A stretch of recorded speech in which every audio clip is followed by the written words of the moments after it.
नमस्कार मेरे दोस्तों, मैं कहानी किंग आपको कहानियाँ सुनाता हूँ। कृपया लाइक, शेयर और सब्सक्राइब जरूर करें। आज की कहानी है धान का चढ़ावा। कहानी। गोनू झा। ईश्वर सर्वव्यापी है, लेकिन वह मनुष्य के कर्म में हस्तक्षेप नहीं करता। उसे मनुष्य के भाव, मनुष्य की आस्था से ही सरोकार है। यह मन्नत और चढ़ावा की बातें मेरी समझ से परे हैं। गोनू झा अपने दरवाजे पर गांव के बड़े बुजुर्गों को समझा रहे थे। दरअसल मिथिलांचल में उस वर्ष धान की फसल अच्छी हुई थी। खेतों में धान नहीं, सोने की बालियां मचल रही थी। गोनू झा के गांव में ही सोने सी चमकती धान की बालियों ने ग्रामीणों को मंत्रमुग्ध कर रखा था। गांव वाले इसे ईश्वर की कृपा मान रहे थे। उन्हें लग रहा था कि भगवान गांव वालों पर प्रसन्न है, जिसके कारण उनके गांव में धान की फसल बहुत अच्छी हुई है।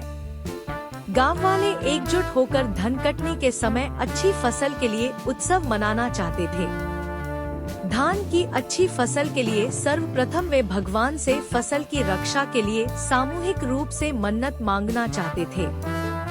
प्रायः प्रत्येक ग्रामीण ने भगवान को अच्छी फसल देने के लिए कुछ न कुछ चढ़ावा चढ़ाने की मन्नत मांगी थी। कौन भगवान को क्या चढ़ाएगा, किसके घर से भगवान के लिए क्या चढ़ावा आएगा, इसकी एक सूची तैयार कर ली गई थी, मगर इस सूची में गोनू झा का नाम नहीं था। इसलिए गांव के बड़े बुजुर्गों का एक जत्था उनके पास आया हुआ था, यह कहने के लिए कि वे भी अपना नाम इस सूची में दर्ज करा ले तथा वे भगवान को क्या चढ़ावा चढ़ाएंगे यह लिखा दे।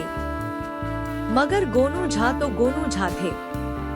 वे इन बुजुर्गों की बात मानने को तैयार नहीं थे और वे ग्रामीणों को कर्मयोग की शिक्षा देने में लगे हुए थे। गोनू झा अपनी बात कहे जा रहे थे। देखिए, आप सभी बड़े हैं, मेरे लिए पिता समान है। मैं आप लोगों की हर बात मानने के लिए तैयार हूँ, मगर यह चढ़ावा और मन्नत वाली बात रहने दीजिए। वैसे भी पूजा और चढ़ावा तो आस्था की बात है। आपकी आस्था है, आप चढ़ाए, लेकिन इसके लिए मुझे तो क्या, किसी और को भी बाध्य नहीं करें। बुजुर्गों में से एक ने गोनू झा पर फप्ती कसी, का हो गोनू, नास्तिक हो गए हो क्या? गोनू झा ने कहा, कौन कहता है कि मैं नास्तिक हूँ? मुझे ईश्वर में आस्था है। मैं तो इन कर्मकांडों में विश्वास नहीं करता जिसके लिए आप लोग कह रहे हैं। अभी यह आवश्यक नहीं है कि आप चढ़ावा के लिए सोचें या फसल की रक्षा के लिए मन्नत मांगे। आवश्यक यह है कि आप सभी अपने अपने खेतों की रखवाली करें, ताकि कोई जानवर इन तैयार फसलों को नुकसान नहीं पहुंचाए।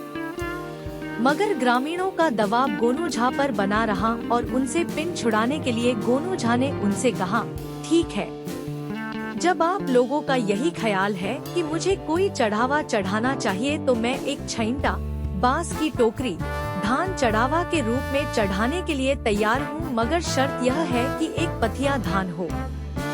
उनकी बात सुनकर ग्रामीण खुश हो गए और उन्होंने समझ लिया कि आज उन्होंने गोनू झा की अकड़ ढीली कर दी। वे प्रसन्न होकर अपने अपने घरों की ओर लौट गए। उनके जाने के बाद गोनू झा ने भी तय कर लिया कि उन्हें इन ग्रामीणों को सबक सिखाना है।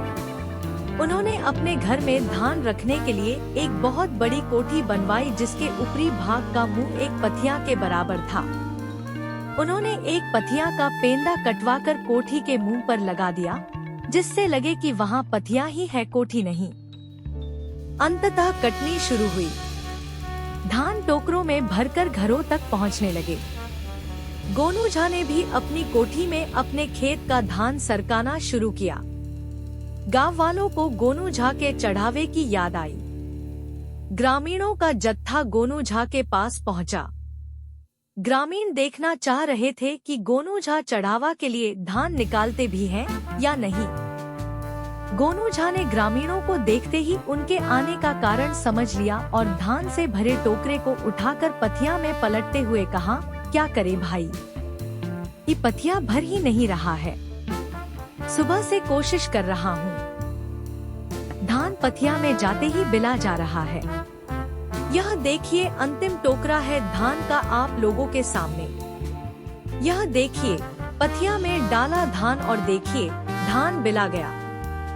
ग्रामीणों ने देखा, हालांकि वे कोठी की सच्चाई नहीं समझ पाए, मगर इतना समझ गए कि गोनू झा से पार पाना उनके बस की बात नहीं है, सो वे अपना सा मुंह लेकर वापस लौट गए। इधर गोनू झा कोठी के ऊपर से पथिया निकालकर कोठी का मुंह उसके ढक्कन से बंद करने में लग गए।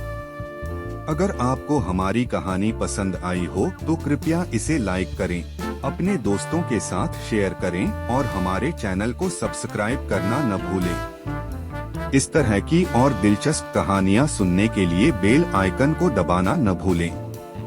धन्यवाद।